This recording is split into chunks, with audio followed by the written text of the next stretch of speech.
Hello friends, welcome to YouTube channel.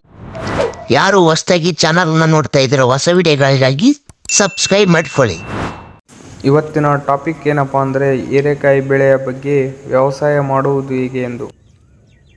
ಬನ್ನಿ ಹಾಗಾದರೆ ಹೀರೆಕಾಯಿ ಯಾವ ರೀತಿ ಬೆಳಿಬೇಕೆಂದು ನೋಡೋಣ. ಈ ಒಂದು ಬೆಳೆ ಬೆಳೆಯುವುದಕ್ಕೆ 50,000 ರೂಪಾಯಿ ಖರ್ಚು ಮಾಡಿದರೆ ಸಾಕು. ಇದರ ಪ್ರತಿಫಲವಾಗಿ ನಮಗೆ 1.5 ಲಕ್ಷ ರೂಪಾಯಿ ಆದಾಯವನ್ನು ಈ ಒಂದು ಬೆಳೆಯಲ್ಲಿ ನಾವು ಕಾಣಬಹುದು.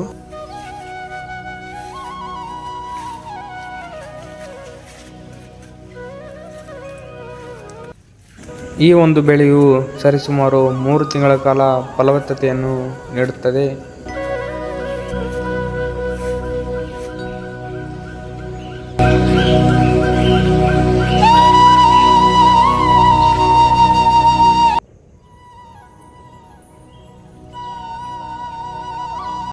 ನಾವು ಈ ಬಳ್ಳಿಯನ್ನು ಎಷ್ಟು ಎತ್ತರವಾಗಿ ಕಟ್ತೀವೋ ಅಷ್ಟು ಉದ್ದವಾದ ಒಂದು ಹೀರೆಕಾಯಿಗಳನ್ನು ಈ ಒಂದು ಬಳ್ಳಿಯಲ್ಲಿ ನೋಡಬಹುದು ನಾವು.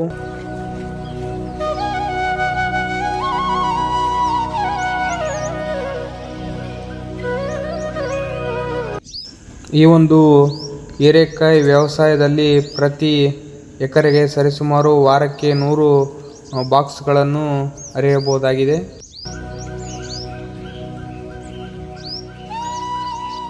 ಈ ಒಂದು ಹೀರೆಕಾಯಿ ಸರಿಸುಮಾರು 700 ಗ್ರಾಂ ತೂಕವನ್ನು ನಾವು ನೋಡಬಹುದು.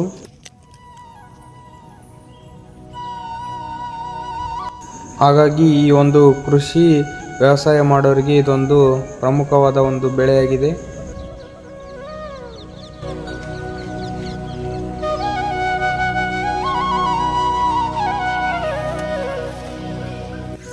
ಈ ಒಂದು ಹೀರೆಕಾಯಿ ಮಾರುಕಟ್ಟೆಯಲ್ಲಿ ಪ್ರತಿ ಕೆಜಿಗೆ 30 ರಿಂದ 45 ಆದಾಯವನ್ನು ಕಾಣಬಹುದು ನಾವು.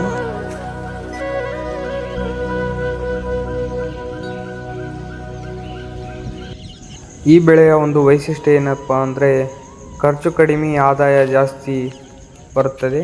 ಹಾಗೆ ಒಂದು ಶಾರ್ಟ್ ವಿಡಿಯೋನ ಹಾಕ್ತೀನಿ, ನೋಡ್ಕೊಂಡು ಬನ್ನಿ. ಜಗದ ಸೃಷ್ಟಿಯಲ್ಲಿ ಎಲ್ಲೋ ಲೋಪ ಉಂಟು, ಸುಖವ ಹಂಚುವಲ್ಲಿ ಏನೋ ದೋಷ ಉಂಟು. ದಣಿಯೋನು ದಣಿಯೇ ಆಗಿಲ್ಲ, ಆಳೋನು ಆಳುವಾಗಿಲ್ಲ. ನಿಮ್ಮೆಲ್ರಿಗೂ ಒಂದು ಮಾತು ಹೇಳ್ತೀನಿ, ಅನ್ನನ ದ್ಯಾವ್ರು ಅಂತಾರೆ. ಅಂತ ದ್ಯಾವ್ರನ್ನೇ ಸೃಷ್ಟಿ ಮಾಡೋನು ರೈತ ಮಾತ್ರನೇ.